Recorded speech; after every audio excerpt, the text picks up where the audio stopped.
Stop everything you're doing right now, not because something is wrong, but because something is about to change. What if the single biggest obstacle standing between you and the life you actually want isn't your bank account, your schedule, your relationships, or your circumstances? What if it's something you carry with you everywhere, something you use every single second of every single day, and yet something you've probably never truly learned how to use? Your mind. 5 to 15 seconds. Rapid setup. Right now, your mind is either your greatest ally or your most relentless enemy. And here's the uncomfortable truth most people never face. For the majority of people on this planet, it's the enemy. Not because they're weak, not because they're broken, but because nobody ever handed them the manual. You were taught how to read, how to do math, maybe even how to drive a car. But were you ever taught how to think, how to control the voice inside your head, how to stop your own brain from sabotaging the life you're trying to build? Probably not. And that gap, that missing education, is costing you more than you realize. 15 to 30 seconds, rehook plus cliffhanger. But here's what changes today. Over the next 30 days, using a step-by-step system backed by neuroscience and tested by the most successful minds throughout history, you're going to completely rewire how you think, how you feel, and how you show up in the world. And the most powerful part? You already have everything you need. It's all inside your head. You just haven't learned how to access it yet. Let's change that. Right now. Together. Introduction: the mind you were never taught to use. Let's be honest with each other for a moment. You've probably tried to change before. Maybe you've set goals on a Monday morning with genuine fire in your chest. Maybe you've written down resolutions, downloaded apps, bought books, watched videos, told yourself this time is different. And then life happened. The motivation faded, the old patterns crept back, and somewhere in the back of your mind, a quiet, cruel voice whispered, "See, you can't really change. This is just who you are." I want you to hear something clearly. That voice is lying to you, not because your struggles aren't real, not because change is easy, but because that voice isn't truth. It's programming. Old, outdated, inherited programming that was installed in your mind long before you had any say in the matter. And here's the thing about programming. It can be rewritten. That's not a motivational slogan. That's neuroscience. Your brain has a remarkable quality called neuroplasticity, the ability to physically rewire itself at any stage of your life. Every new thought you practice, every new habit you build, every new belief you choose to hold creates literal structural changes in your brain. Old pathways weaken, new ones strengthen. Over time, what once felt impossible starts to feel natural. This is what the next 30 days are about. Not just thinking positively, not just reciting affirmations in the mirror while secretly feeling like nothing's working, but systematically upgrading the operating system of your mind so that the life you want becomes the natural output of who you are. You're going to walk away from this with tools that the most effective, fulfilled, and successful people in every field have quietly been using for decades. Tools grounded in psychology, neuroscience, and real human experience. Tools that work, not just in theory, but at 7 a.m. on a Tuesday when everything feels hard and nothing feels possible. Are you ready? Then let's begin. Chapter 1. Understanding your mental programming. Here's a question most people never think to ask. Who wrote the software running your life? Because your mind does run on software. Not the kind you download or install consciously, but a deeply embedded set of programs built from every experience, every conversation, every moment of praise or criticism you encountered growing up. By the time you were 7 years old, the core architecture of your mental programming was largely in place. Think about that for a second. 7 years old, before you could drive a car, before you understood money, before you had any real ability to evaluate whether an idea about yourself was true or useful, your brain was absorbing and filing away beliefs that would quietly run your life for decades. Some of those programs are genuinely helpful. They taught you how to stay safe, how to connect with others, how to function in the world. But others were installed in moments of fear, confusion, or pain. A carelessly thrown comment from a teacher, an offhand remark from a parent during a stressful afternoon, a moment on the school playground where you felt like you didn't belong. Those moments didn't just hurt and fade, they got encoded. They became part of the background noise of your internal world, beliefs so familiar you stopped questioning them. Beliefs like, I'm not naturally smart. Success is for other kinds of people. I have to work twice as hard to deserve anything. Love always comes with conditions. Sound familiar? You might not use those exact words, but chances are some version of these programs is running in the background of your mind right now, shaping your decisions, limiting your ambitions, filtering your reality. And here's the sneaky part. Your mind doesn't just believe these programs, it defends them. Your brain has a powerful mechanism called the reticular activating system, a kind of mental filter that determines what you notice and what you ignore. Once a belief is installed, your RAS goes to work finding evidence for it everywhere. If you believe you're bad with money, you'll notice every financial mistake you make and unconsciously overlook every smart financial decision. If you believe you're unlucky in relationships, you'll replay every painful ending while minimizing every beautiful beginning. It's not that reality is working against you, it's that your filter is. This is why positive thinking alone never works. Slapping a cheerful thought on top of a deeply wired limiting belief is like putting a new coat of paint on a crumbling wall.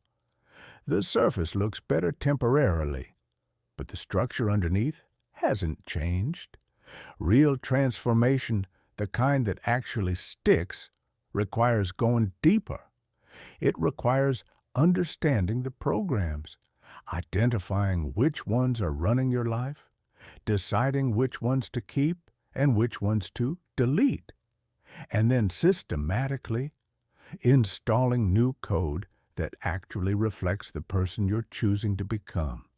That's the work we're doing here, and it starts with a single, deceptively simple skill: awareness. Before you can change a pattern, you have to see it. Before you can rewrite a program, you have to know it exists. The next 30 days will begin with waking up, not in the alarm clock sense, but in the deepest possible sense, to what's actually happening inside your mind. Not to judge it, not to panic, just to see it clearly. Because once you can see your programming, it no longer runs you. You run it. Chapter 2. The Power of Conscious Awareness. Imagine you've been driving the same route to work every day for 5 years. You know every turn, every pothole, every stoplight. And because of that familiarity, you've started making the drive on autopilot, arriving at your destination without any conscious memory of the journey. Now imagine your life works the same way. Most of it does. Research suggests that somewhere between 90 and 95% of your daily behavior is driven by automatic, habitual patterns, not conscious choice. You wake up, move through your morning, interact with people, make decisions, react to challenges, and for most of it, the real you isn't even in the driver's seat. Autopilot is. This isn't a character flaw. It's an efficiency feature your brain developed because running everything consciously would be exhausting. But it comes with a serious cost. When you're on autopilot, you're not living your life. Your old programming is living it for you. Conscious awareness is the act of stepping out of autopilot and actually being present in your own experience. It sounds simple. In practice, it's one of the most transformative things you can ever do. Here's what it looks like in real terms. Right now, as you're reading this, pause for a moment. Notice what's happening in your mind. Are there other thoughts pulling at your attention? Things you need to do? Conversations you're replaying? Worries about the future? Are you fully here, or is part of you already somewhere else? That noticing, that's conscious awareness. And the more you practice it, the more powerful it becomes. The first and most important insight that awareness gives you is this: you are not your thoughts. Read that again. You are not your thoughts. Your thoughts are events that pass through your consciousness, like weather passing through the sky. You are the sky, not the weather. You are the awareness that observes the thoughts, not the thoughts themselves.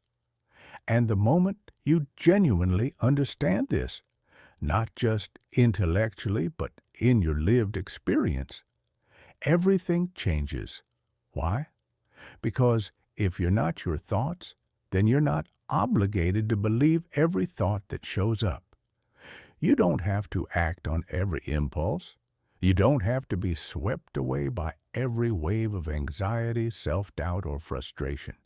You can observe the thought, acknowledge it, and then consciously choose how to respond. This is the difference between reacting and responding, and it's one of the most powerful distinctions in all of personal development. When you react, the old program is running. Something happens, a trigger fires, and before you even realize it, you've said something you regret, made a decision from fear, or retreated into a pattern that's kept you stuck for years. When you respond, you are present. There's a pause, even if it's just a fraction of a second, between the stimulus and your action. In that pause lives your freedom. Building conscious awareness is a practice, not a destination. You don't achieve it once and then keep it forever. You cultivate it daily, moment by moment. And the good news is that every single moment of your life is an opportunity to practice. You can practice it while waiting in line, while listening to a friend, while sitting in traffic, while eating breakfast.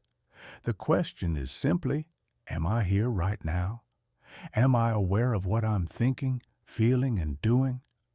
Start with just noticing, not fixing, not judging, just watching the current of your inner life with gentle, curious attention.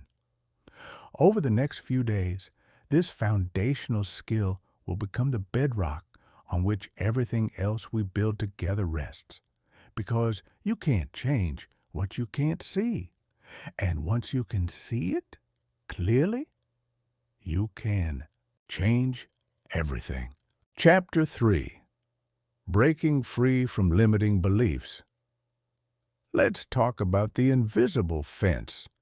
You've probably heard of electric fences used on farms, the kind that trains animals to stay within a certain boundary.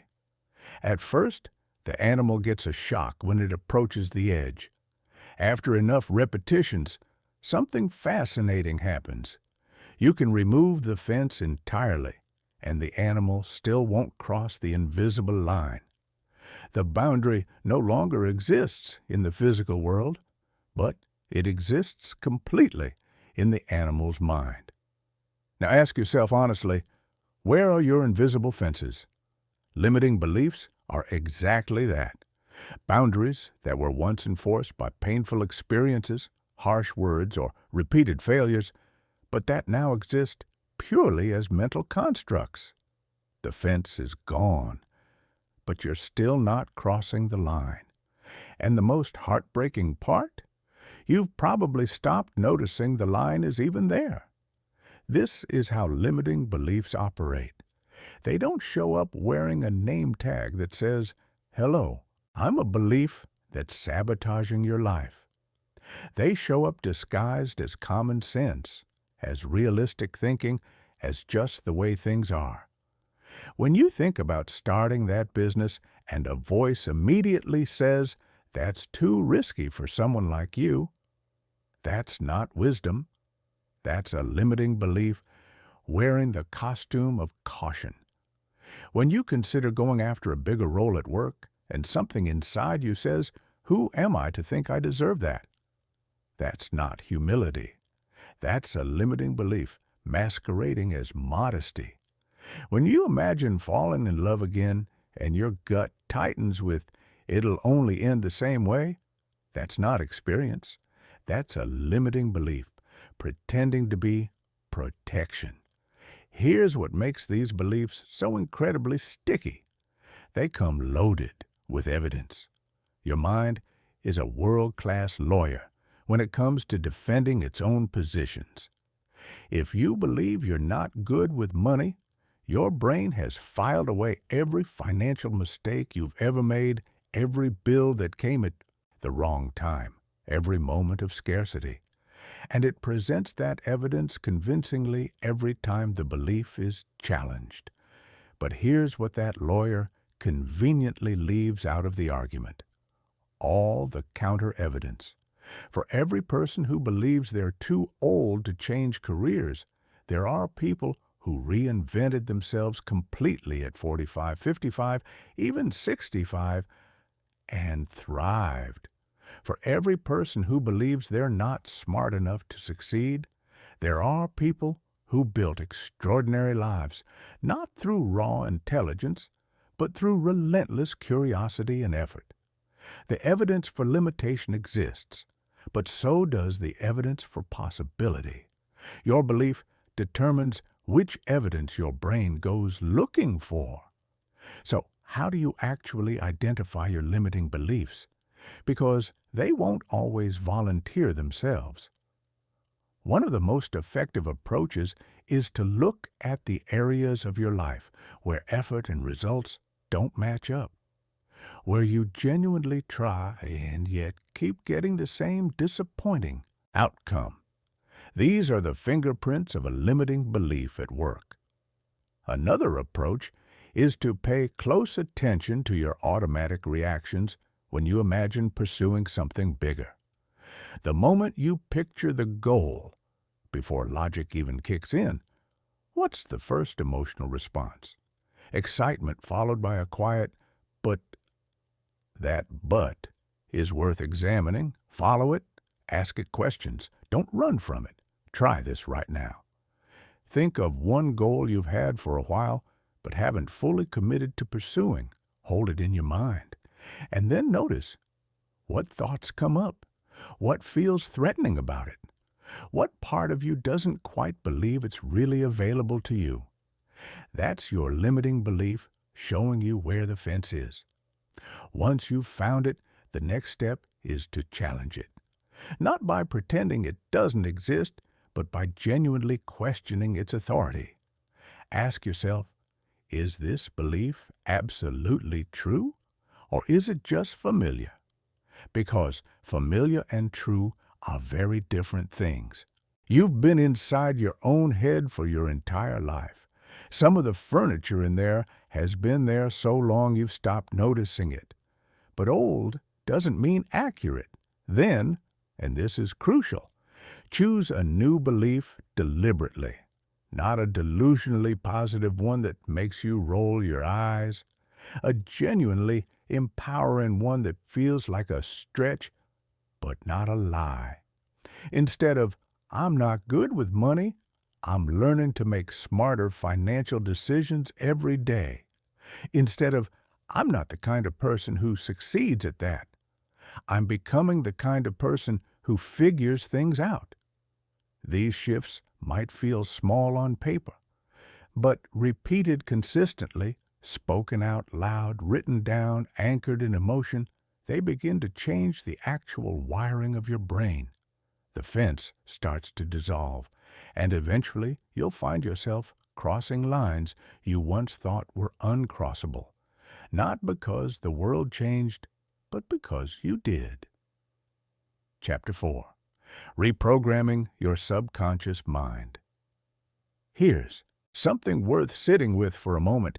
You're not fully in charge of your own mind, at least not yet. Your conscious mind, the part that's reading these words right now, forming opinions, making plans, handles a surprisingly small fraction of your total mental activity. Estimates vary, but researchers generally agree that your subconscious mind processes roughly 11 million bits of information per second, while your conscious mind manages somewhere around 50. 50 versus 11 million. Your subconscious is the engine room of your entire psychological life. It stores your memories, regulates your body, runs your habits, and, most importantly for our purposes, holds the deep beliefs and emotional patterns that determine your default experience of being alive. And here's the critical piece. Your subconscious mind doesn't evaluate. It accepts. Unlike your conscious mind, which can analyze information and decide whether something is true or useful, your subconscious takes everything in and treats it as reality. It doesn't distinguish between a vividly imagined experience and an actual one. It responds to the stories you repeatedly tell it as though they were literal facts about the world. This is why willpower alone almost never creates lasting change. You can consciously decide to be more confident, more disciplined, more positive. And for a while, you might be. But if the deep subconscious programming underneath that conscious decision is still running the old code, eventually the surface change collapses under the weight of the deeper pattern. Real, lasting transformation happens at the subconscious level. And the subconscious learns through three primary channels: repetition, emotion, and imagery. Let's talk about each one. Repetition is why affirmations work. When they're done correctly, your subconscious mind doesn't particularly care about a thought you had once, but a thought you've had 10,000 times. That becomes architecture. That becomes identity. This is why your current patterns feel so solid. They were built through years of repetition, and it's why building new ones requires the same consistency, even if it feels artificial at first. Emotion is the accelerant.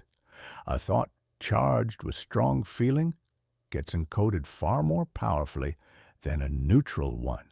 This is why your most memorable experiences, both painful and joyful, were emotionally intense. It's also why affirmations repeated mechanically without any emotional engagement tend to produce frustratingly little change. The words need to carry feeling. You need to mean them, even if you're rehearsing meaning them at first. Imagery is perhaps the most underestimated tool. Your subconscious mind speaks in pictures and sensations, not words and logic. When you create a vivid mental image of yourself as the person you're becoming, feeling it, seeing it in detail, inhabiting it fully, you give your subconscious something real to work toward. You're essentially handing it a blueprint. Combine all three, repeat a belief consistently, charge it with genuine emotion, and anchor it with clear imagery. And you have the formula for genuine subconscious reprogramming. Now, timing matters here more than most people realize. Your subconscious mind is most receptive to new input during two specific windows: the first 20 minutes after waking up and the last 20 minutes before falling asleep. During these transitional states, your brain operates at slower wave frequencies, alpha and theta, that lower the usual critical guard of your conscious mind and allow new programming to sink in more deeply. This is why what you feed your mind first thing in the morning and last thing at night matters enormously. If you wake up and immediately scroll through stressful news or social media comparisons, you're programming your subconscious with anxiety and inadequacy before the day even begins. If you fall asleep replaying your worries and regrets, you're running that program through your unconscious mind for the next 8 hours. But flip that script. Use those windows intentionally, with purposeful visualization, affirmations that feel true and empowering, and a genuine emotional connection to the person you're becoming. And you turn two otherwise wasted periods into the most powerful mental training sessions of your day. One more thing worth understanding about your subconscious. It is goal-oriented, but entirely non-judgmental about the direction of that goal. It moves toward whatever you consistently focus on, whether that's what you want or what you fear. This is why chronic worriers seem to attract more things to worry about, not through mystical law of attraction, but through the very real psychological mechanism of a subconscious mind programmed to scan for threats, because that's the dominant input it's been given. You get to choose the input. Starting today. Chapter 5. Mastering Your Inner Dialogue. There is a conversation happening inside your head right now. There was one happening before you started reading this. There will be one happening after. And over the course of today, you'll have somewhere between 60,000 and 70,000 individual thoughts, most of them automatic, most of them repetitive, and for the average person, the overwhelming majority of them negative. That's not an opinion. That's what the research shows. And here's the part that should stop you cold. Your subconscious mind is listening to every single one of them. It doesn't fact-check. It doesn't push back. It doesn't say, "Now hold on, is that actually true?" It just receives, accepts, and begins building a reality that matches what it hears. Which means the running commentary inside your head, the one you probably never fully noticed, let alone consciously directed, is quite literally constructing your experience of life day by day, thought by thought. This is both a sobering realization and an incredibly empowering one. Sobering because it means a lot of the mental noise you've been tolerating isn't harmless background chatter. It's active programming. It's shaping how you see yourself, how you approach challenges, how you relate to other people, and what you believe is available to you. Empowering because it means you have far more influence over your own experience than you might have thought. Not by controlling every thought, which is impossible and counterproductive, but by becoming conscious of your inner dialogue and learning to redirect it with intention. Let's start with the patterns. Most negative self-talk falls into a handful of recurring categories that you've probably experienced without ever labeling them. Catastrophizing, jumping from a small setback straight to the worst possible outcome. A single difficult conversation at work becomes, I'm going to lose my job. One argument in a relationship becomes, this is falling apart. Personalizing, taking responsibility for things that aren't yours to carry. Someone seems distant, and immediately your internal voice says, they're upset because of something I did. All or nothing thinking, seeing situations in absolutes with no middle ground. If I can't do this perfectly, there's no point doing it at all. Mind reading, assuming you already know what others think of you, and it's usually unflattering. They probably think I'm not capable. Everyone could see how nervous I was. Do any of those sound familiar? They should. They're nearly universal. And the first step toward changing them isn't to aggressively fight them. It's to simply notice them without judgment. When you catch yourself catastrophizing, you don't need to shame yourself for it. You just need to recognize it. Okay, that's a worst-case spiral. Is that actually helpful right now? What's a more grounded way to look at this? That pause, that tiny moment of conscious observation, is where your freedom lives. One of the most practical techniques for reshaping your inner dialogue is to apply what might be called the best friend standard.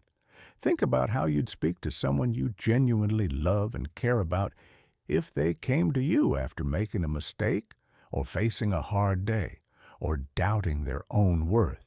You wouldn't pile on. You wouldn't catalog their failures. You'd offer perspective, encouragement, and warmth. You deserve that same voice from yourself, not false cheerfulness, not toxic positivity, just the same basic human decency and compassion you'd extend to anyone else you care about. For most people, that's a genuinely radical shift. Another powerful shift is moving from an inner critic to an inner coach. The inner critic asks, why did you do that? What's wrong with you? When are you going to get it together? The inner coach asks, what can I learn from this? What would I do differently? What's one step forward from here? Both voices are responding to the same situation, but one closes doors. The other opens them. Pay special attention to the language patterns embedded in your self-talk, because specific words carry specific neurological weight. Words like should, must, have to create internal pressure and resistance.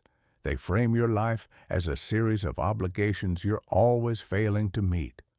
Words like choose, want, get to create a sense of agency and possibility. The shift from I have to go to the gym to I get to move my body today might sound like wordplay, but repeat it consistently and it genuinely changes how the action feels in your nervous system. The words always and never are particularly worth watching. I always mess this up. I never follow through. These absolute statements aren't just discouraging. They're neurologically reinforcing rigid fixed identity patterns. Replace them with sometimes in this situation lately, and suddenly there's breathing room. Suddenly the pattern isn't permanent. Suddenly you have the ability to respond differently. Your inner dialogue is not something that happens to you. It's something you're doing, unconsciously, habitually, but actively. And that means you can do it differently. It won't happen overnight. These patterns were built over years, and they deserve patient, consistent attention. But every time you catch a limiting thought and consciously choose a more empowering one, every single time, you're building a new neural pathway. You're weakening the old program and strengthening the new one. That's not motivation speak. That's neuroscience. And it means every moment of awareness is a genuine step forward. Chapter 6. The Science of Emotional Mastery. Here's a question that might make you uncomfortable.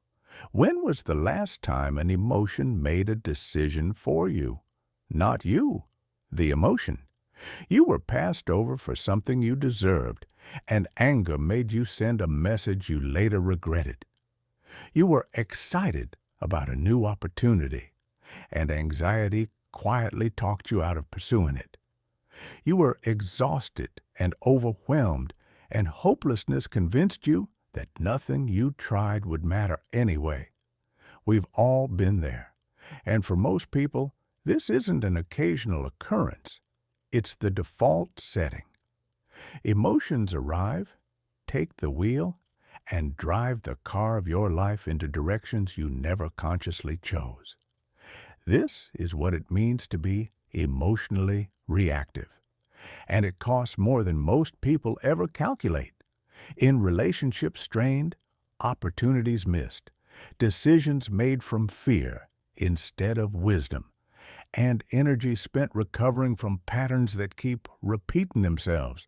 But here's what changes everything. Emotions don't happen to you. You create them. That's not a blame statement. It's a liberation statement. Because if you create them, even unconsciously, then you have the capacity to influence them consciously. And that capacity, developed deliberately over time, is what emotional mastery actually means. Let's look at how emotions actually work, because most people have a fundamentally incomplete picture. The common assumption is that the world causes your feelings. Something happens, leads to you feel a certain way. Direct line, no detour. Someone is rude to you, leads to you feel hurt. Your plans fall through, leads to you feel frustrated. You make a mistake, leads to you feel ashamed. But that's not the full chain. The complete sequence looks like this. Something happens, leads to you interpret it through your existing beliefs and past experiences. That interpretation generates a thought. The thought triggers a feeling. The feeling drives behavior. The crucial step, the one most people skip entirely, is the interpretation. Two people can experience the exact same event and walk away feeling completely different things because they filtered it through different lenses. One person receives critical feedback and feels energized and challenged. Another receives the same feedback and feels devastated and defeated. The feedback didn't cause the emotion. The meaning each person assigned to it did. This means that between every event and every emotional response, there is a gap, however small, where your interpretation lives. And that gap is where your power is. When you begin to work in that gap, noticing your interpretations, questioning whether they're accurate, choosing more empowering meanings, you stop being at the mercy of your emotional reactions and start becoming the conscious author of your emotional experience. Now, emotional mastery does not mean emotional suppression. Let's be very clear about that distinction, because confusing the two causes real damage. Suppressing emotions, pushing them down, denying they exist, performing fineness when you're not fine, doesn't make feelings go away. It drives them underground, where they fester and resurface as anxiety, physical tension, explosive reactions, or a slow-burning numbness that disconnects you from your own life. Emotional mastery means something entirely different. It means feeling your emotions fully while choosing your response consciously. It means when anger shows up, you don't pretend it isn't there. You acknowledge it. You let yourself feel it. You understand what it's telling you. And then you decide from a grounded place how to act. It means when grief or fear or loneliness arrives, you don't immediately reach for a distraction.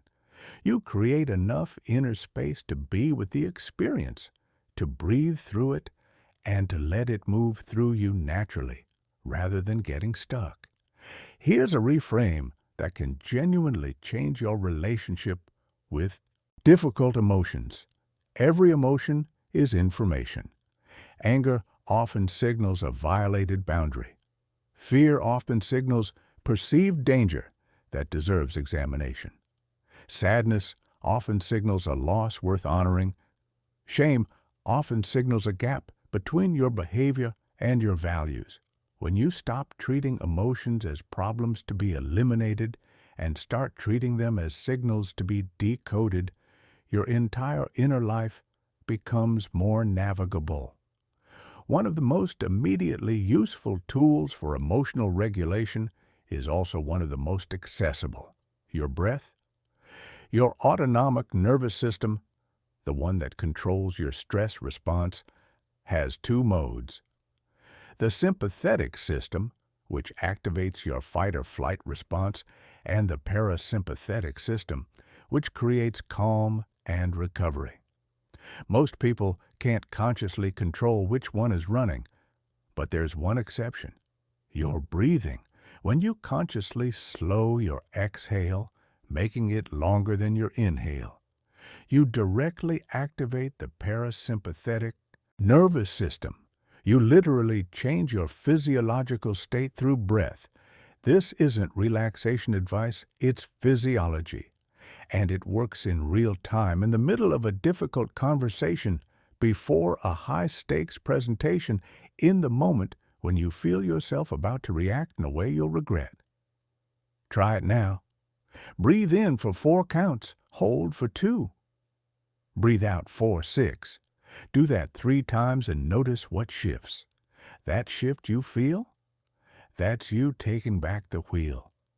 Beyond breath, the practice of reframing is one of the most transformative emotional tools available to you. Reframing means consciously choosing a different, more empowering interpretation of an event. Not a dishonest one, but a genuinely alternative way of seeing that serves you better. A setback becomes data.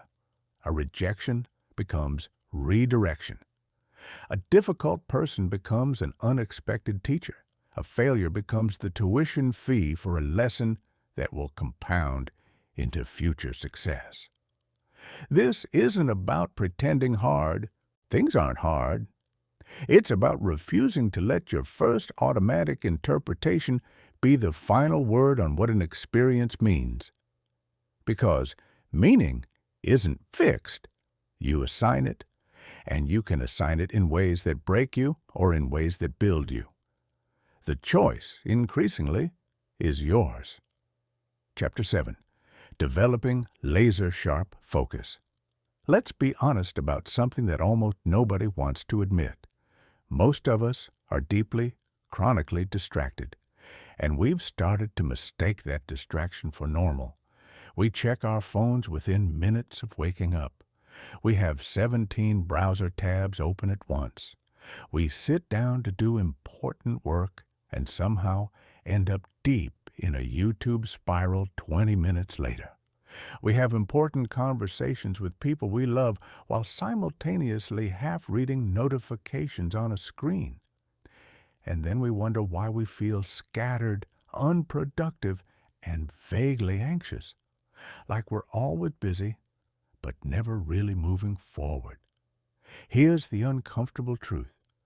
Your attention is the most valuable thing you own, more valuable than your time, because time without attention is just hours slipping past. More valuable than your skills, because skills unused through scattered focus produce nothing. Your attention is the currency with which you purchase your results, your relationships, and ultimately your life. And most people are hemorrhaging it. Your brain, to be fair, was not designed for the modern attention economy. You evolved with a nervous system wired for novelty, always scanning for new information, always checking for potential threats, always curious about what just moved at the edge of your field of vision. That wiring kept your ancestors alive on the savannah. In a world of infinite digital stimulation, it makes you deeply vulnerable to exploitation by every app, platform, and notification system engineered specifically to hijack your attention for profit. Understanding this isn't about being cynical. It's about being strategic. Because once you understand that your distraction is partly by design, that entire industries exist to fragment your focus, you can make conscious choices to protect what's yours. So what does genuine, laser-sharp focus actually look like? And how do you build it? It starts with understanding the difference between concentration and attention. Concentration is effort-based. You force your mind to stay on something through willpower, and it's exhausting. Attention is interest-based. Your mind naturally dwells on something because you've connected it to genuine meaning and purpose. Concentration drains you. Attention energizes you. This is why clarity of purpose is the foundation of focus. When you are absolutely clear about why something matters, not just what it is, but what it means to you, what becomes possible when you do it well, your brain naturally allocates more cognitive resources toward it. Focus becomes less about discipline and more about alignment. Ask yourself, for the most important work in your life right now, can you articulate in one sentence why it genuinely matters to you? Not why it should matter, why it actually does. If you can't answer that question clearly, no productivity system in the world will give you sustained focus. But if you can, the focus follows almost automatically. Beyond purpose, your environment is doing far more to shape your focus than most people realize. Your brain is constantly taking cues from your surroundings. A cluttered desk signals to your nervous system that there are multiple unresolved things demanding attention.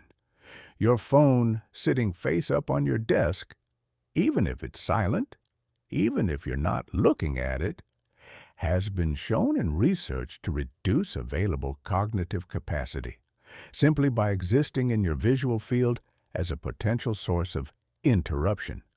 Environmental design isn't a luxury for productivity enthusiasts. It's basic brain management. Put the phone in another room during focused work. Close every browser tab that isn't directly relevant to what you're doing right now.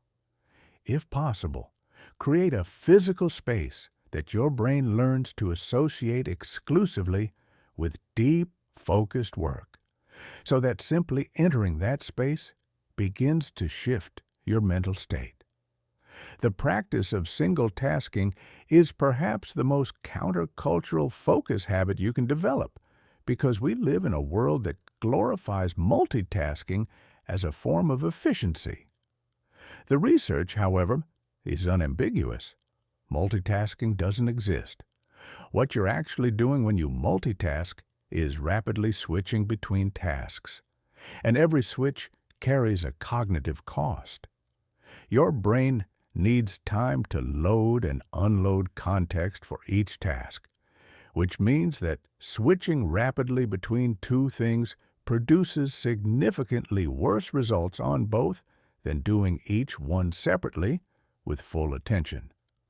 When you commit to doing one thing at a time, genuinely, fully, with all of yourself present, you enter a qualitatively different kind of engagement. Tasks take less time. Quality improves. And you experience something that chronic multitaskers almost never feel, the deep satisfaction of being fully present in your own work. Meditation is the training ground for focus in the same way that a weight room is the training ground for physical strength.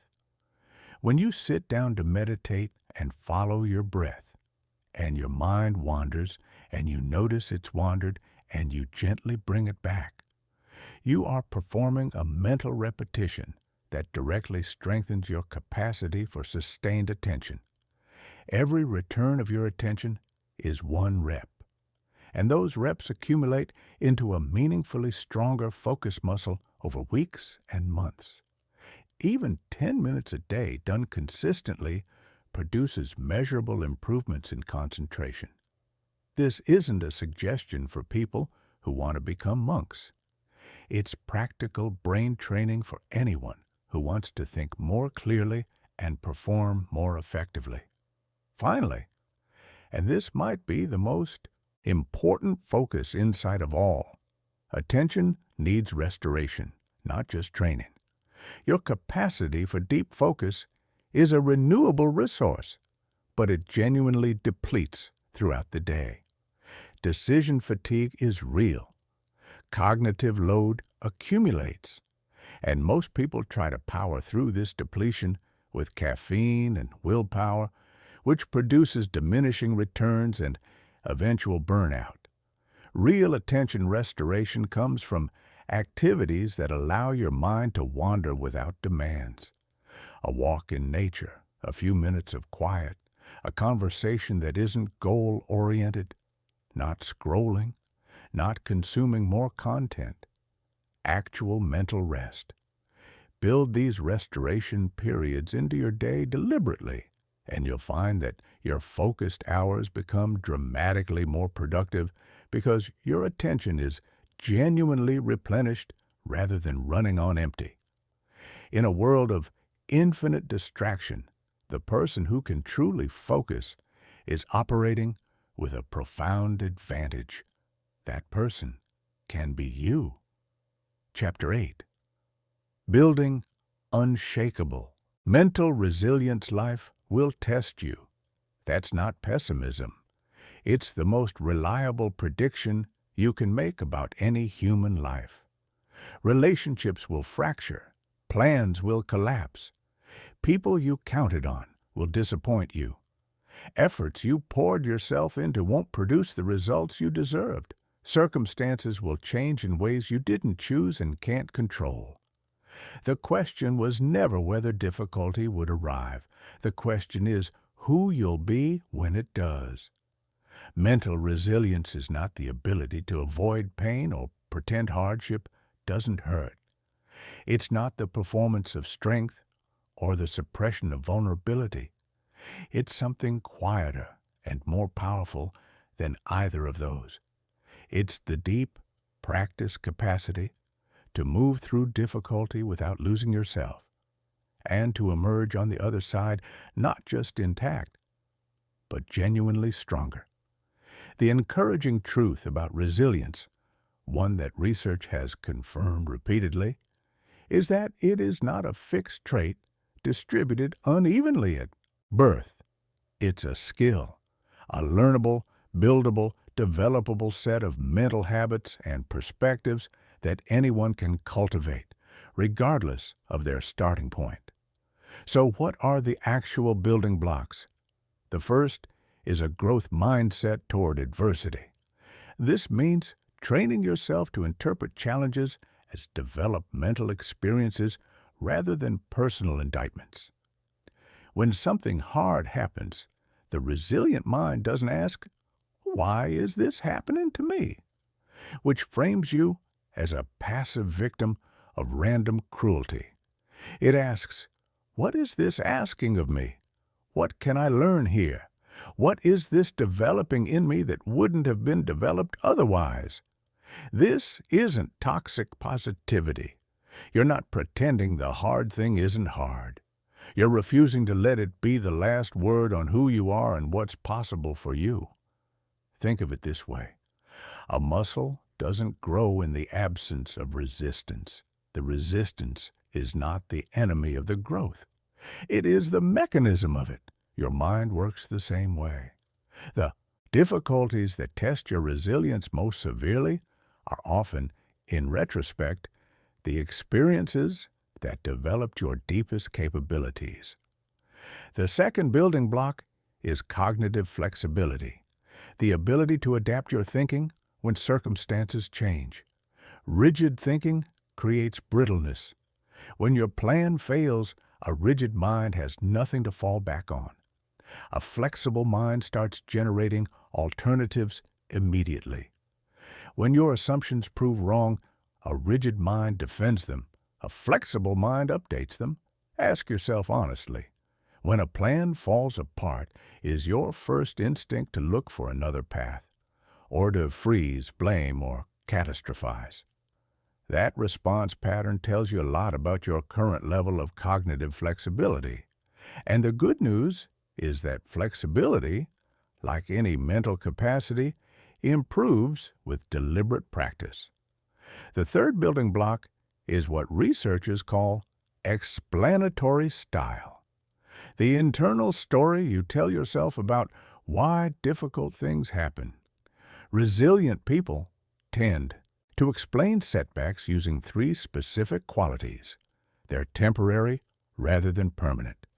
This is a hard season rather than this is my life forever. Specific rather than global. This particular approach didn't work rather than I always fail at everything. And they maintain a sense of personal agency rather than total helplessness. There are things I can still influence here rather than nothing I do matters. These might seem like subtle distinctions, but the cumulative effect of how you habitually explain adversity to yourself shapes your entire relationship with challenge over time. Small shifts in explanatory style, practiced consistently, produce profound changes in how quickly you recover and how fully you engage with life's inevitable difficulties. The fourth building block, and perhaps the most underrated, is self-compassion. Not self-pity, not making excuses, but the genuine practice of treating yourself with the same basic kindness you'd offer a good friend going through a hard time. When you're struggling and you respond to yourself with harsh self-criticism, you're not being admirably tough. You're adding a second layer of suffering on top of the first. You're depleting the exact emotional resources you need to navigate the challenge effectively. Self-compassion doesn't soften your standards. Research by Dr. Kristen Neff and others consistently shows that self-compassionate people are actually more motivated, more resilient, and more likely to learn from mistakes because they're not spending their energy managing shame and self-attack. They can look at what went wrong clearly and honestly because they know their worth isn't on the line. Finally, purpose. When you have a clear sense of what you're building your life toward, temporary setbacks lose some of their power to derail you. You can endure difficult seasons because you know they're chapters, not the whole story. Purpose doesn't eliminate pain, but it gives pain meaning. And meaning, as Viktor Frankl famously observed from the most harrowing circumstances imaginable, makes almost anything bearable. Resilience isn't armor that keeps difficulty out. It's roots that keep you grounded when the storm comes through. And roots grow deep through practice, through self-awareness, through the quiet daily commitment to facing what's hard without losing sight of who you are and where you're going. Every challenge you've already survived is evidence that you can survive the next one. Every time you've gotten back up is proof that getting back up is something you're capable of. The resilience you're building isn't theoretical. It's already partially there. Now, you're just making it unshakable. Chapter 9. The Power of Visualization and Mental Rehearsal. Close your eyes for a moment and imagine this. You're standing backstage. In 60 seconds, you're going to walk out in front of the most important audience of your professional life. Your heart is steady, your breath is calm, your mind is clear. You've done this before, not in reality, but in your imagination, dozens of times. You know exactly how this goes. You've already lived it. Now open your eyes. What just happened in your body when you read those words? Did something shift, even slightly? Did your posture change, your breath deepen, your focus sharpen? That's the power of visualization. And it's not mystical. It's not wishful thinking. It's neuroscience operating exactly as designed. Here's the foundational principle. Your brain cannot fully distinguish between a vividly imagined experience and a real one. When you visualize something with genuine sensory detail and emotional engagement, the same neural pathways fire as when you actually experience it. The same motor cortex activates, the same emotional centers light up, the same physiological responses occur. Heart rate, muscle tension, hormone release, all responding to an event that exists only in your mind. This is why elite athletes across every discipline have used mental rehearsal as a non-negotiable component of their training for decades. It's not supplementary. It's not a nice extra.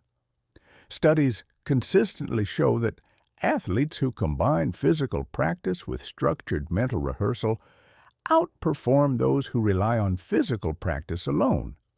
Some research suggests that mental rehearsal alone, with zero physical practice, can produce measurable improvements in physical skill. Read that again. Imagining yourself performing a skill with enough vividness and repetition can physically improve your ability to perform that skill. Your brain literally builds the neural infrastructure for the experience, whether or not the experience happens in the external world. But here's where most people go wrong with visualization. They treat it as passive daydreaming. They close their eyes, form a vague, fuzzy picture of something good happening, and then wonder why nothing changes. Effective visualization is not passive. It's active mental training. There's a significant difference between watching a movie of yourself succeeding and actually stepping into the scene, becoming the protagonist, inhabiting the body, feeling the textures of the moment from the inside out.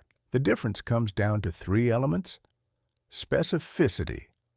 Vague visualization produces vague results. If you want to visualize yourself giving a powerful presentation, don't just imagine a blurry version of things going well. Visualize the specific room, the specific faces in the audience, the specific feeling of your feet on the floor and your hands relaxed at your sides, the specific moment when a key point lands and you see the recognition in someone's eyes. The more granular the detail, the more powerfully your brain encodes the experience. Sensory engagement. Most people visualize primarily in pictures, but your brain is a full-body, multi-channel experience machine. In your visualization, what do you hear? What does the air feel like? What physical sensations are present in your body? What emotions are you carrying? The richer the sensory landscape, the more real the experience becomes to your nervous system, and the more deeply it gets encoded. Emotional truth. This is the most important element and the one most commonly skipped. The emotional component of visualization is what gives it transformative power. When you visualize an outcome, you must feel genuinely in your body the emotions you would experience if that outcome were already real. The pride, the relief, the confidence, the deep satisfaction, those feelings aren't decoration. They're the signal that tells your subconscious mind, this matters. Encode this, build toward this. If you visualize success while feeling doubt, you're sending a mixed message. If you visualize confidence while your body is holding tension and fear, the visualization won't take root. The image and the emotion need to match. One of the most powerful specific techniques is called future pacing, and it deserves more attention than it usually gets. Future pacing involves imagining yourself at a specific point in the future, having already achieved a goal, and then looking backward at the journey that got you there. You see the decisions you made, the habits you built, the challenges you navigated, the moments of doubt you moved through anyway. This technique does something remarkable. It makes your goal feel not just desirable, but inevitable. You've already lived the version of the story where you succeeded. Your nervous system doesn't fully distinguish between that and reality. And so the path forward feels less like uncertain territory and more like a route you've already traveled. Another technique worth building into your daily practice is the mental sanctuary, a specific place you create in your imagination that represents complete calm, safety, and centeredness. Maybe it's a quiet space in nature. Maybe it's a room filled with everything that makes you feel most like yourself. The details don't matter. What matters is that it's yours, it's consistent, and you return to it regularly. With enough practice, you can access this state almost instantly in moments of stress or overwhelm, because you've built such a clear and detailed neural blueprint for it that your nervous system recognizes it like coming home. When should you visualize? The most effective windows are the same ones we discussed for subconscious reprogramming. The morning transition as you're waking up, and the evening transition as you're moving towards sleep. In these alpha and theta brainwave states, your mind is naturally more receptive, more creative, and more open to the impressions you deliberately give it. Even 5 to 10 minutes of genuine, emotionally engaged visualization during these windows, done consistently day after day, produces changes that most people attribute to luck, talent, or circumstance. It's none of those things. It's intentional neural programming, and it's available to you starting tonight. One final note. Visualization is not a substitute for action. It's a preparation for it. You still have to do the work. You still have to show up. But when you've mentally rehearsed showing up, when your nervous system already has a template for what success feels like, you show up differently, more confident, more prepared, more aligned with the version of yourself that you've been building in your mind. That version of you is not fantasy. It's a preview. Chapter 10. Developing Mental Discipline and Willpower. Let's address the uncomfortable gap that most people experience, but few fully understand. You know what? You should do. You just don't always do it. You know you should go to sleep earlier, but there you are at midnight staring at a screen. You know you should exercise, but the motivation evaporates between the intention and the gym. You know you should work on the project that matters most, but somehow the day fills up with everything else, and that project sits untouched again. This gap between knowing and doing is one of the most frustrating and most universal aspects of the human experience, and filling it requires understanding something that almost no one teaches properly: how willpower actually works. The popular image of willpower is a character trait, something you either have or you don't. Some people are born with iron discipline, and others are perpetually at the mercy of their impulses. This framing is not only wrong, it's actively harmful because it turns every failure of self-control into evidence of a fixed personal deficiency rather than a learnable skill gap. Here's the more accurate picture. Willpower is a resource, not a trait. It's more like a battery than a personality characteristic. It charges with rest, depletes with use, and can be strengthened over time through strategic training. But it has real limits within any given day, and understanding those limits is as important as trying to expand them.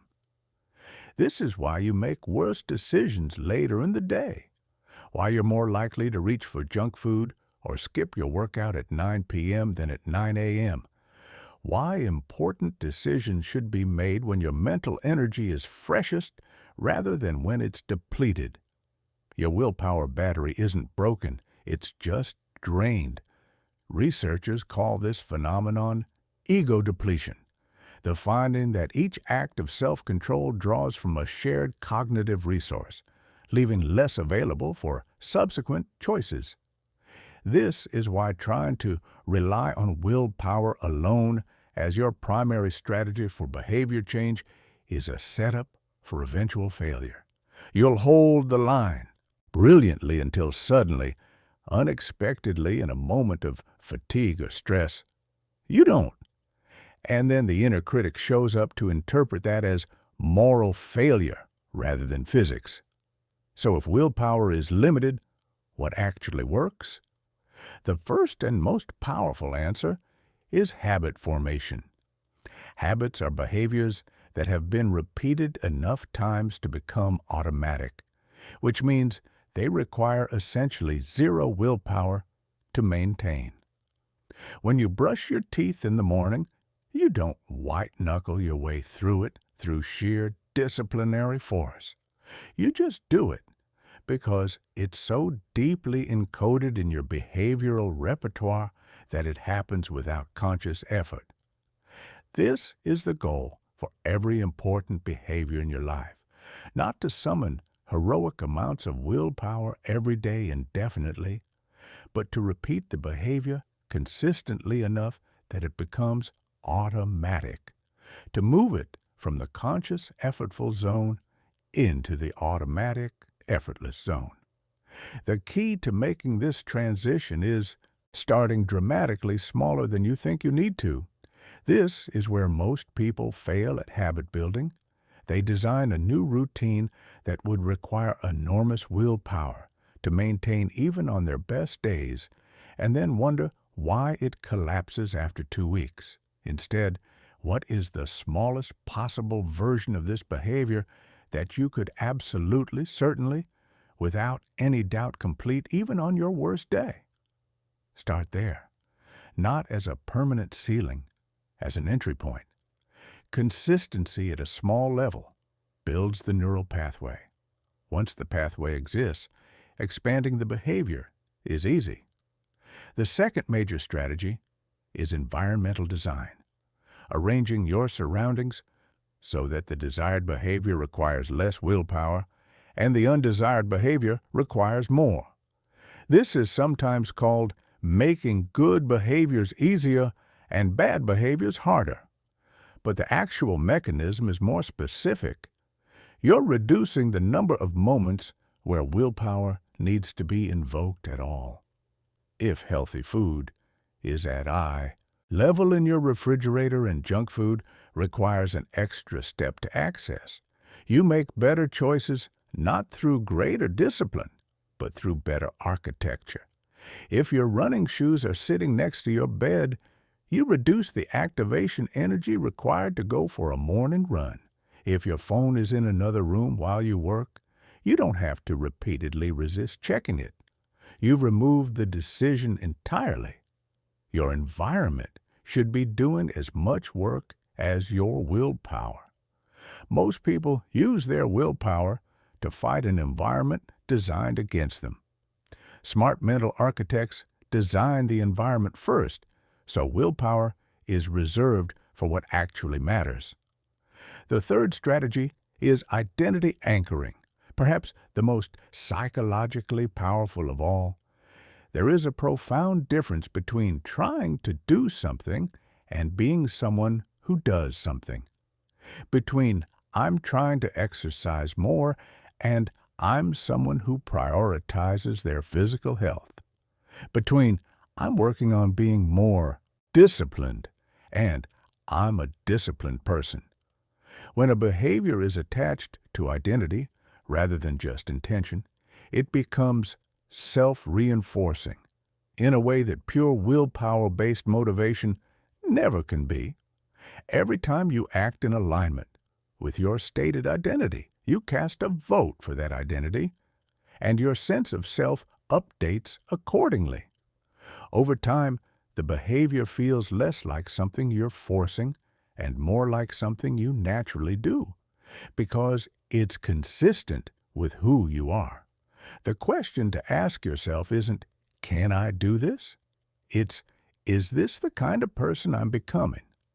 And then, with whatever fraction of discipline you have available today, act like that person. Small actions, consistent identity, strategic environment, patient repetition. These are the actual ingredients of mental discipline, not gritted teeth heroics, not guilt when you fall short. Just the quiet, steady, accumulating practice of choosing who you're becoming, one small decision at a time. Chapter 11. Creating Mental Models for Success. Here's something the most effective thinkers in every field quietly understand that most people never articulate clearly. The quality of your thinking is determined less by the raw intelligence you were born with and more by the frameworks you use to interpret reality. Mental models are those frameworks. They are the invisible lenses through which you perceive situations, evaluate options, and make decisions. And like actual lenses, they determine with extraordinary precision what you see clearly, what you distort, and what you miss entirely. Everyone has mental models. The question isn't whether you're operating with them. You always are. The question is whether your mental models are conscious, accurate, and empowering, or whether they're unconscious, outdated, and quietly limiting the quality of every thought you think. Let's make this concrete. If you operate with the mental model that the world is fundamentally a competitive, zero-sum environment where someone else's gain is necessarily your loss, you'll approach opportunities with guardedness, relationships with wariness, and other people's success with resentment or anxiety. The world will consistently provide you with evidence for this model because you'll be looking for it and filtering in everything that confirms it. But if you operate with the mental model that the world is fundamentally abundant and collaborative, that other people's success creates pathways rather than closing them, you'll approach the same environment with openness, curiosity, and a tendency to look for synergies and opportunities that the competitive model thinker literally cannot perceive. Same world, completely different experience. Neither model is perfectly accurate. Reality is complex and context-dependent. But one model tends to expand your options, and the other tends to contract them. And since you're going to be operating with some mental model regardless, conscious model selection is an enormous lever. Here are some of the most transformative mental model shifts available to you. Fixed versus growth mindset. This is the work of psychologist Carol Dweck, and it may be the single most impactful mental model distinction in all of personal development. A fixed mindset treats your capabilities, your intelligence, talent, creativity, as static givens. You have what you have, and effort is largely irrelevant. A growth mindset treats those same capabilities as malleable, as starting points that can be developed through effort, strategy, and good coaching. The practical implications are enormous. Under a fixed mindset, challenges feel threatening because failure becomes evidence of permanent limitation. Under a growth mindset, challenges feel valuable because difficulty is just the friction that produces development. Same challenge. Completely different psychological experience. Completely different behavioral response. Outcome versus process thinking. Most people are outcome-focused by default. They measure their progress, their mood, and their self-worth by results. The problem is that outcomes are only partially within your control. Markets shift. Other people's decisions interfere. Timing creates variability that skill alone cannot overcome. Process thinking shifts your focus to what you can actually control: the quality of your effort, the consistency of your habits, the wisdom of your decisions. When you're process-focused, a day where you did the work well is a successful day, regardless of the immediate result. And paradoxically, this focus tends to produce better outcomes over time, because it keeps you in the game through the inevitable periods where results lag behind effort. Victim consciousness versus personal responsibility. This might be the most uncomfortable model shift on the list, because victim consciousness, the orientation of focusing on what circumstances have done to you, what others have prevented, what unfairness you've experienced, offers something genuinely seductive: relief from responsibility. If your situation is someone else's fault, you don't have to do the hard work of changing it. Personal responsibility doesn't deny that unfair things happen. They do, regularly and genuinely. But it asks a different question. Given this reality, what can I do? What choices do I have? What is within my sphere of influence? This question activates agency. It moves you from stuck to moving, from resentful to constructive, from waiting for rescue to building your own path forward. Learning versus knowing. A knowing mindset approaches new situations with the goal of confirming what it already believes. A learning mindset approaches new situations with genuine curiosity, open to being surprised, corrected, and expanded. In a world changing as rapidly as ours is, the knowing mindset is increasingly a liability.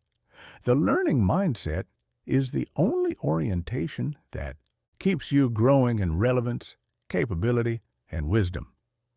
One of the most important meta-insights about mental models is that they are tools, not truths. The goal isn't to find the one correct lens and lock it in permanently. The goal is to develop a flexible, well-stocked toolkit of useful frameworks, and the wisdom to choose the most appropriate one for each context. A mental model that serves you brilliantly in your professional decision-making might be actively unhelpful in your closest relationships. The strategic, outcome-focused thinking that makes you effective at work can make you transactional and disconnected at home. Advanced mental flexibility means recognizing which lens a given situation calls for and consciously choosing it rather than defaulting to the same framework everywhere. How do you actually install new mental models? The same way you install any new mental pattern: through awareness, repetition, and emotional integration. You start by identifying the model you're currently running, by examining the areas of your life where your results and your efforts don't match, where you keep bumping against the same invisible ceiling.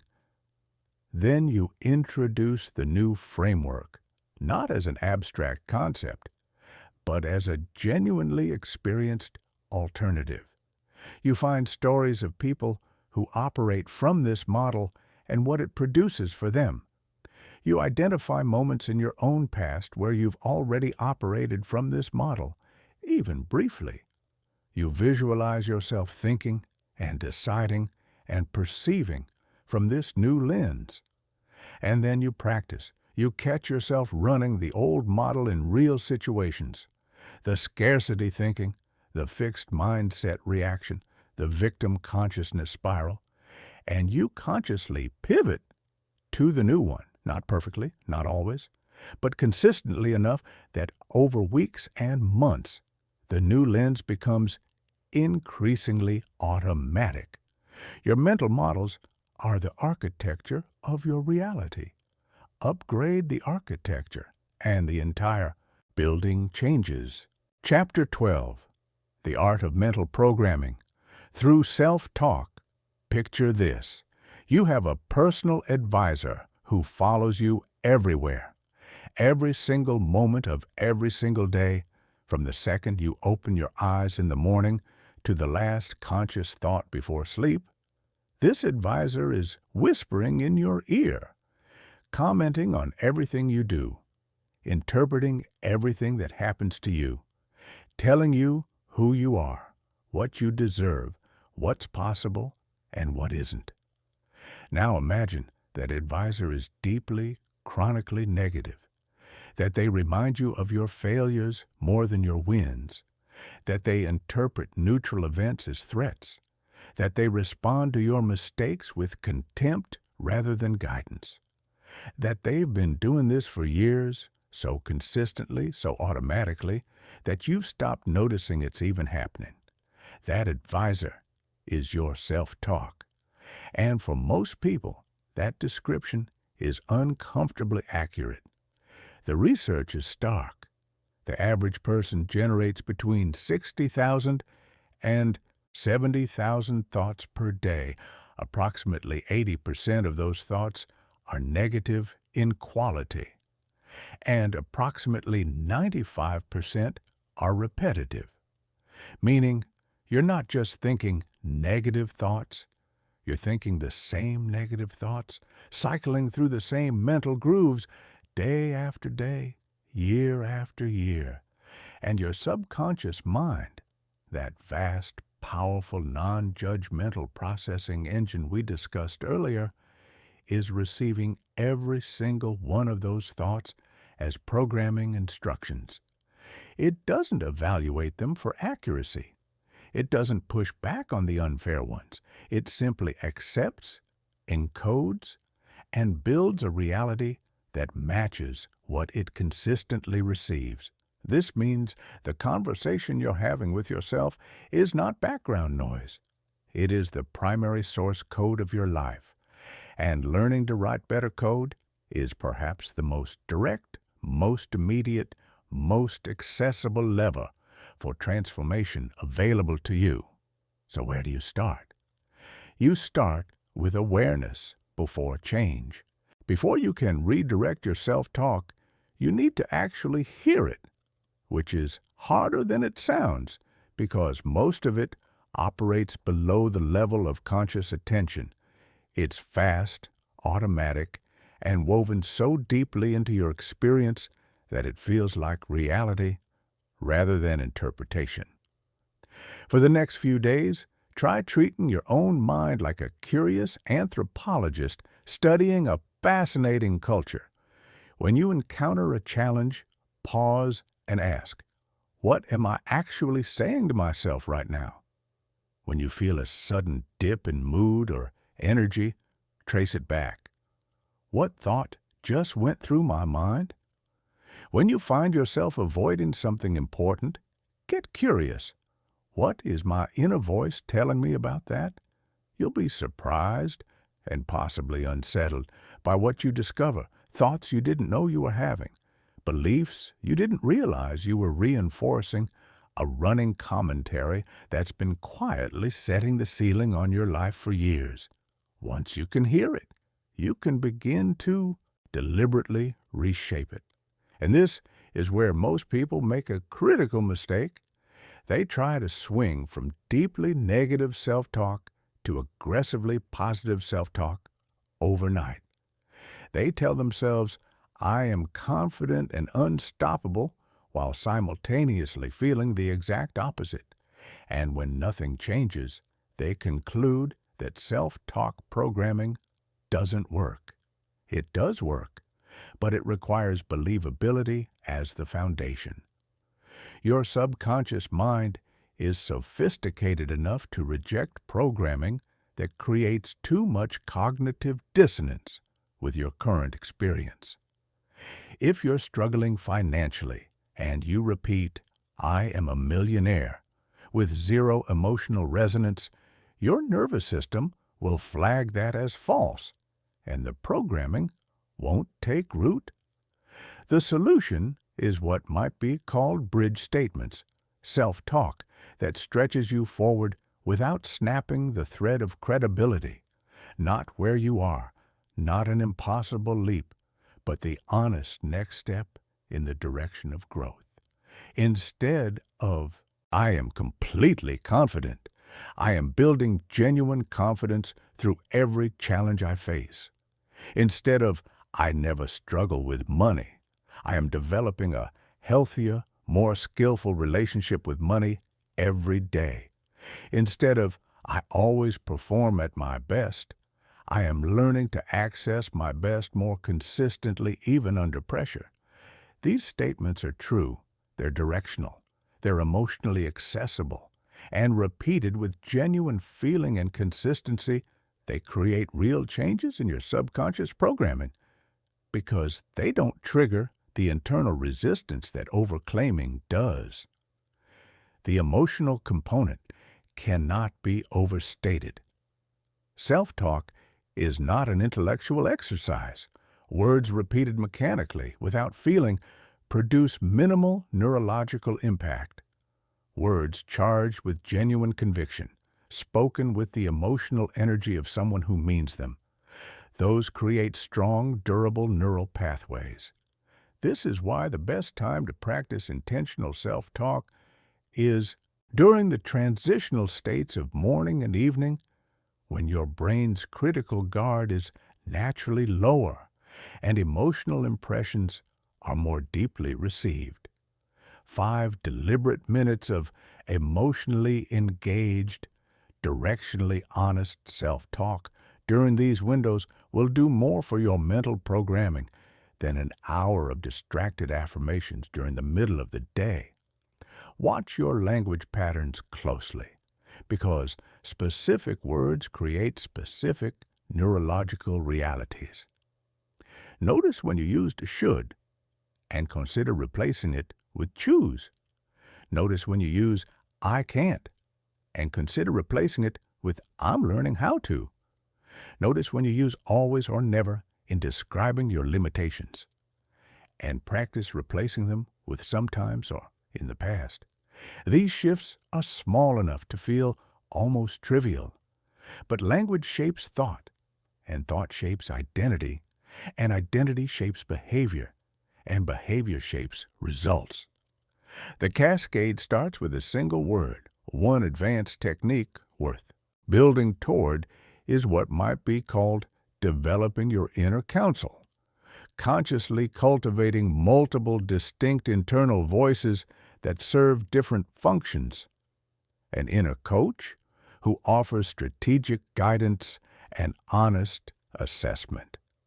An inner encourager who maintains your motivation and reminds you of your capabilities during difficult moments. An inner wise elder who provides perspective when emotions are running high and everything feels urgent. Rather than letting your internal dialogue be a single, often critical voice, you learn to call on different perspectives as different situations require. This isn't dissociation. It's sophisticated self-regulation, and with practice, it becomes one of the most powerful tools in your entire mental mastery toolkit. The goal is to reach a point where your default inner voice, the one that runs automatically when you're not consciously managing it, is genuinely on your side, not sycophantic, not delusionally positive, but fundamentally oriented toward your growth, your worth, and your capability. That voice, built through consistent practice, becomes the most reliable ally you've ever had. Chapter 13. Mastering the flow state of peak performance. There are moments in life that feel different from everything else. You're so absorbed in what you're doing that time seems to both slow down and dissolve simultaneously. Your thinking is unusually clear. Your actions feel effortless yet precise. The noise of self-doubt, distraction, and internal commentary has gone completely quiet. You are, for this rare and remarkable stretch of time, operating at your absolute best. And it feels almost like being someone else, a better, freer, more capable version of yourself. Psychologist Mihaly Csikszentmihalyi spent decades studying this phenomenon and named it flow, the state of optimal human experience, where challenge and skill meet in perfect proportion, where self-consciousness dissolves, and where performance peaks almost effortlessly.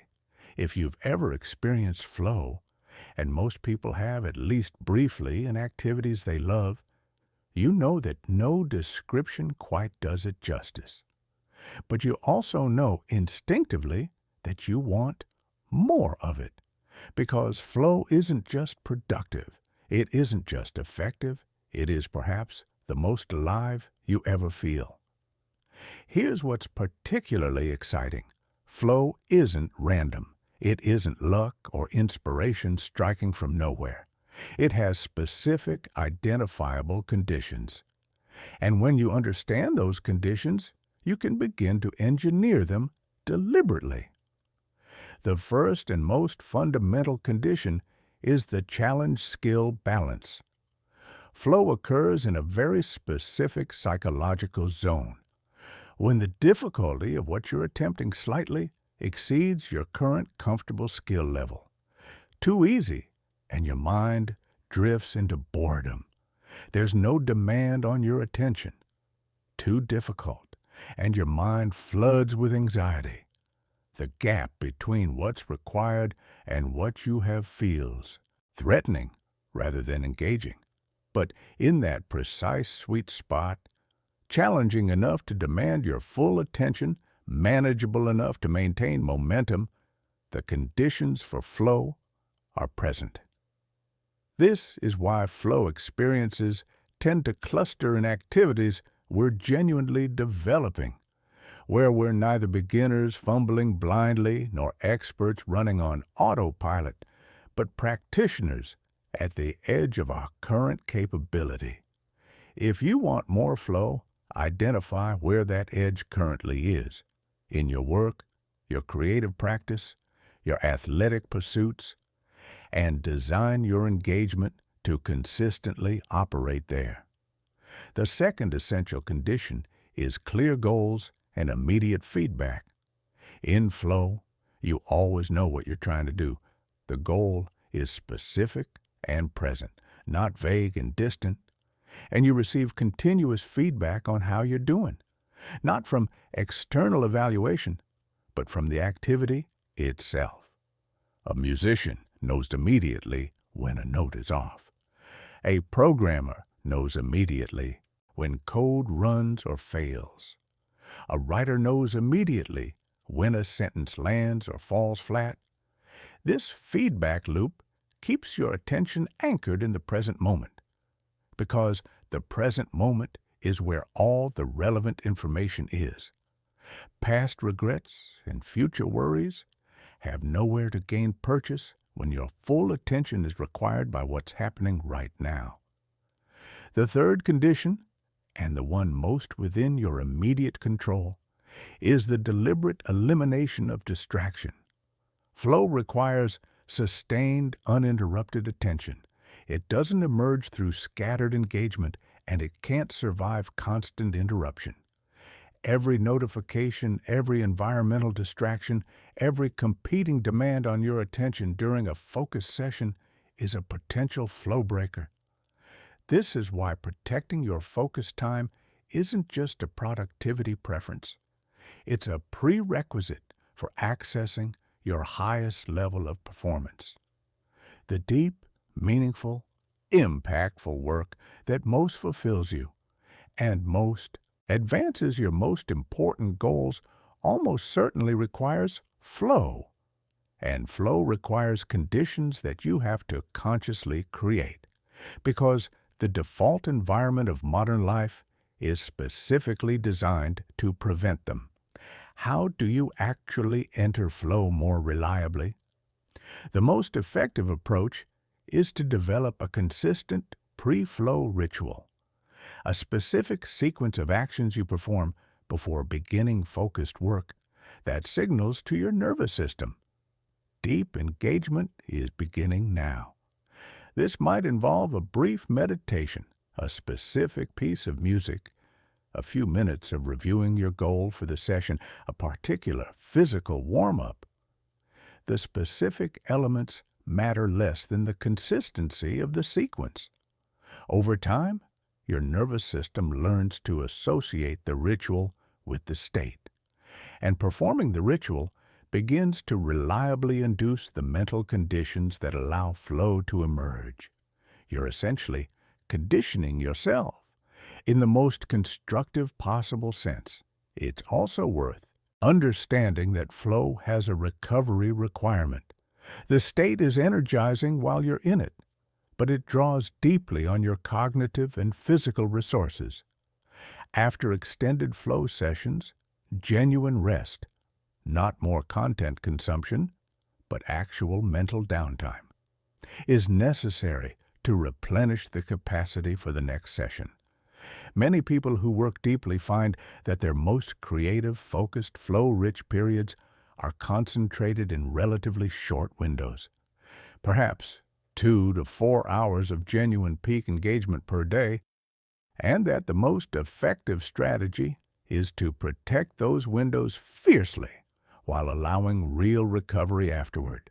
The goal is not to sustain maximum intensity indefinitely, it's to enter the state fully, to give it what it requires, and to honor the restoration it demands.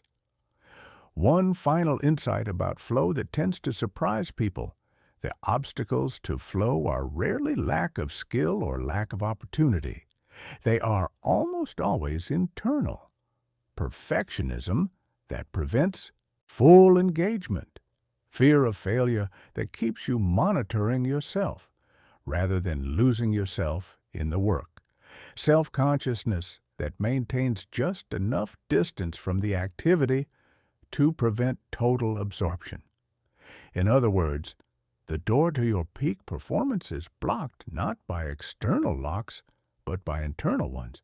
And the keys we've been discussing throughout this entire journey: emotional mastery, conscious awareness, limiting belief work, self-compassion, those are the keys that open it. Flow isn't a reward for the extraordinary. It's the natural result of showing up fully, with genuine challenge and genuine skill, in a space that allows uninterrupted presence. And it's available to you in your work, your creativity, your relationships, and your everyday experience far more often than you might currently believe. Chapter 14. Breaking Through Mental Barriers and Limitations. Here is perhaps the most liberating idea in this entire journey.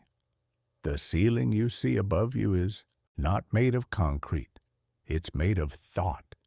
The limitations that feel most real, most solid, most immovable, most rooted in facts about you and the world are almost never what they claim to be. They are beliefs, interpretations, conclusions drawn from incomplete evidence and defended by a mind that has confused familiarity with truth. This doesn't mean external obstacles don't exist. They do. It doesn't mean systemic challenges aren't real. They are. But between you and most of what you most want stands something far more permeable than circumstances. A story you've been telling yourself about what's possible for someone like you.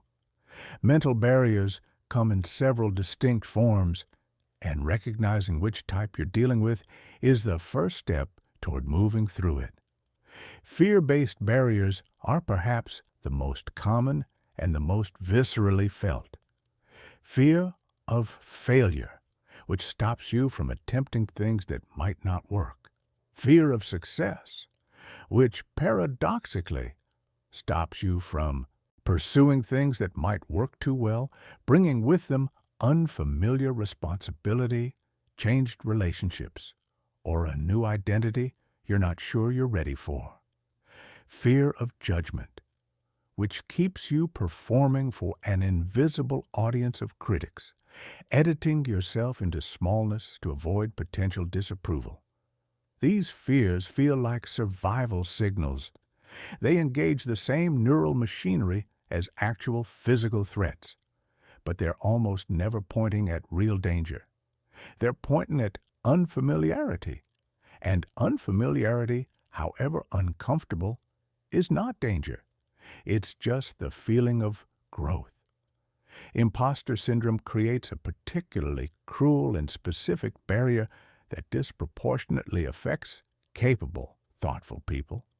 It's the deep, persistent belief that your achievements are undeserved, that you've somehow fooled everyone into thinking you're more capable than you are, and that eventually, inevitably, you'll be discovered and exposed as a fraud. If this resonates, here's what the research shows. Imposter syndrome is almost entirely uncorrelated with actual competence. The people who feel it most intensely are often the most genuinely capable, precisely because their self-awareness is high enough to notice the gap between their current performance and the ideal they're reaching toward. Less self-aware people rarely experience it, not because they're more capable, but because they're less attuned to their own development edges. Your imposter syndrome is not evidence of inadequacy. It is evidence of a sophisticated, growth-oriented mind. The work isn't to eliminate the feeling, it's to stop letting it make your decisions. Perfectionism creates barriers by establishing standards so impossible that the only rational response is paralysis. When anything less than perfect is experienced as failure, starting feels too risky, finishing feels too exposing, and sharing feels unbearable. Perfectionism masquerades as high standards while actually preventing the iterative, imperfect, courageous practice that produces real excellence. The antidote isn't lowering your standards. It's recognizing that excellence is produced through action, refinement, and accumulated learning, not through waiting until conditions are perfect to begin. The first version doesn't have to be good. It has to exist. Everything builds from there. Social conditioning barriers are perhaps the most insidious because they're embedded in the deepest layer of your identity. These are the beliefs about what's appropriate, possible, or realistic for someone with your background, your gender, your age, your education, your culture. They were installed by people who genuinely may have meant well, but who could only pass on the mental models they themselves carried, which were themselves inherited from an earlier generation's limitations. Here's the question that cuts through all of them. Is this actually true, or does it just feel familiar? Because beliefs inherited from others were never about you specifically. They were generalizations, statistical patterns at best, prejudices at worst, applied to your individual life without your consent. You have both the right and the capacity to evaluate them freshly as the specific, unique, unprecedented human being that you actually are. So how do you actively break through a mental barrier once you've identified it. Start by examining its evidence base. Every limiting belief feels backed by airtight evidence, but that evidence was collected by a mind already committed to confirming the belief. It's the world's most biased research methodology. Ask yourself, what evidence am I not looking at? Who has succeeded despite similar perceived limitations? What would I see if I were looking for possibility rather than proof of limitation? Then take one small action that contradicts the barrier, not a dramatic, heroic leap that triggers overwhelming anxiety, but a genuine, courage-requiring step in the direction of what you're told isn't possible for you. Because here's what almost everyone discovers when they do this. The barrier experienced in reality is dramatically smaller than it was in imagination. The anticipation of crossing the line is almost always worse than the actual crossing. Each small action in the face of a limiting belief provides your nervous system with new data. Data that says, I did the thing I thought I couldn't do. I survived. I'm still here. Maybe the story wasn't accurate. That data accumulates. The belief begins to soften. The ceiling, touched by your actual experience, turns out to be paper. Use role models strategically, not for comparison. Comparison is almost always counterproductive, but for proof of concept. Find someone who has broken through a barrier similar to yours and study how they did it. Not to copy their exact path, but to disrupt the part of your mind that insists the barrier is insurmountable. Someone has been where you are. Someone has moved through what you're facing. That fact alone changes what's neurologically available to you. Your barriers are not permanent. They are not facts. They are the most recent episode of a story. And you are the one holding the pen. Chapter 15. Integrating Mind Mastery into Daily Life. Everything we've covered in this journey, every tool, every insight, every practice, ultimately comes down to a single question. What do you actually do on a Tuesday morning when you're tired, running late, slightly overwhelmed, and the last thing your nervous system wants is to practice mental mastery? Because that's the real test, not the inspired evening when you finished reading this and felt genuinely changed, not the quiet weekend morning when you had time and space for deep reflection.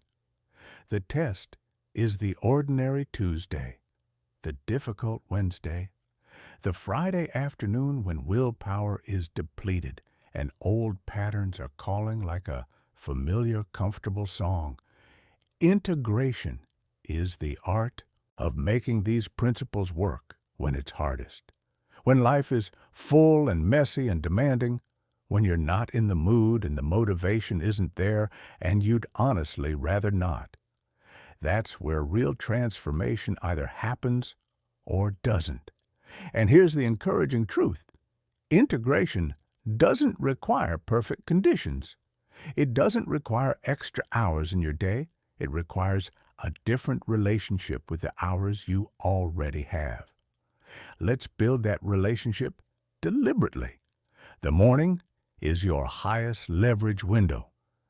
The first 20 to 30 minutes of your day, before the demands of the external world have had a chance to colonize your attention, represent an extraordinary opportunity to deliberately program the mental state you'll carry through everything that follows. A reactive morning, begun with stress and screens and scrambling, sets a neurological tone that's remarkably difficult to shift later. An intentional morning, even a brief one, creates momentum that compounds through the entire day. Your morning practice doesn't need to be elaborate. It needs to be consistent. Even 10 focused minutes that include some combination of the following: A brief visualization of your day going well, a few intentional affirmations spoken with genuine feeling, a minute of conscious breath to ground your nervous system, a clear intention for what matters most today will produce measurable changes in your daily experience over weeks and months. The key word is consistent, not perfect, not lengthy, consistent. Micro practices throughout the day are where integration really takes root. These are the small, almost invisible applications of mind mastery principles woven into ordinary moments. The transitions, the waiting periods, the brief pauses between activities that most people spend unconsciously. Before an important conversation, take 3 conscious breaths and set a clear intention for how you want to show up. While waiting in line, practice gratitude, not as a performance, but as a genuine scan for what's actually going well. When you notice negative self-talk beginning to spiral, apply the catch and redirect technique. Acknowledge the thought, question its accuracy, and consciously choose a more empowering alternative. During transitions between tasks, take 30 seconds to close the loop on what just happened and open a fresh mental space for what's coming next. None of these practices take meaningful time, but collectively, practiced consistently, they transform the texture of your entire inner life. They convert the ordinary moments of your day from unconscious drift into accumulated training. And accumulated training over months and years produces extraordinary results. The evening is your second highest leverage window, specifically the reflection and the transition into sleep. Spend 5 minutes reviewing your day, not with judgment, but with genuine curiosity. Where did you apply what you're learning? Where did old patterns surface? What do you want to carry forward tomorrow? And what do you want to release? This brief reflection consolidates the day's learning and programs your subconscious, which remains active during sleep, with the most recent, most intentional version of who you're becoming. And in those last few minutes before sleep, be deliberate about what you feed your mind. Not anxious reviewing of tomorrow's challenges, not passive consumption of content. A conscious return to your most empowering beliefs, your clearest vision, your deepest sense of purpose. Let that be the last programming your subconscious receives before 8 hours of uninterrupted processing. Stress and difficulty deserve special mention in the context of integration, because these are precisely the moments when your new practices will be most tested and most valuable, and also the moments when they're hardest to access. When something genuinely hard happens, when you receive difficult news, when a relationship fractures, when your work doesn't produce the results you invested in, your nervous system will pull powerfully toward old patterns, toward reactive self-talk, toward catastrophizing, toward the familiar comfort of the limiting beliefs that have always provided a strange kind of stability, even as they've held you back. This is not failure. This is neurological physics. Your job in those moments is not to perform perfect mental mastery. It's to return as quickly as possible to the practices that ground you, the breath, the reframe, the self-compassion, the growth-oriented question, what is this moment asking of me? What can I learn here? How do I want to respond rather than react? The speed of your return, not the prevention of the stumble, but the quickness of your recovery, is the real measure of your developing mastery. And that speed increases with every practice, every conscious choice, every deliberate return. Your relationships are one of the most powerful and most overlooked arenas for integration. The people closest to you will trigger your deepest patterns, the ones that were installed earliest and run most automatically, which means your most intimate relationships are, in a very real sense, your most advanced curriculum, applying emotional regulation during conflict, using conscious awareness to recognize when old wounds are coloring a present interaction, practicing the best friend standard of self-talk after interpersonal difficulty rather than spiraling into shame, bringing genuine curiosity rather than defensive reactivity to perspectives that challenge your own. These applications require more skill than solitary practice. They're harder, they're messier, but they're also where mind mastery produces its most profound and most visible fruit, in the quality of your connection, the depth of your empathy, and the kind of presence you're able to bring to the people who matter most to you. Finally, and perhaps most importantly, give yourself the extraordinary gift of patience with this process. You have spent years, possibly decades, developing the mental patterns you're now working to transform. Some of those patterns were installed in your earliest childhood. They are deeply wired, highly practiced, and reinforced by thousands of repetitions. They will not dissolve in a week. They may not dissolve in a month. What a month of genuine practice will do, what 30 days of consistent, intentional application of these principles will absolutely reliably produce, is a measurable, felt shift in your relationship with your own mind. You will begin to catch the negative self-talk before it runs unchecked. You will notice the limiting belief before it makes your decision for you. You will feel the emotional wave arriving and have tools for navigating it rather than being swept away by it. You will have moments, genuine, surprising, encouraging moments, where you respond to life from a place of conscious choice rather than conditioned reaction. Those moments are the seeds. Tend them with consistency and self-compassion, and they grow into a life that is qualitatively, recognizably, unmistakably different from the one you were living on autopilot. Your mind is the most powerful instrument you will ever have access to. Not a phone, not a computer, not any technology yet invented comes close to the capacity housed inside your own skull. And unlike any external tool, it grows more powerful the more consciously you use it. The 30 days ahead of you are not a quick fix. They are the beginning of a practice you'll carry for the rest of your life, one that will keep expanding, deepening, and producing results that compound in ways you cannot yet fully imagine. You've already taken the most important step. You decided to show up for this. Now keep showing up, day by day, choice by choice, thought by thought. That's how minds are mastered.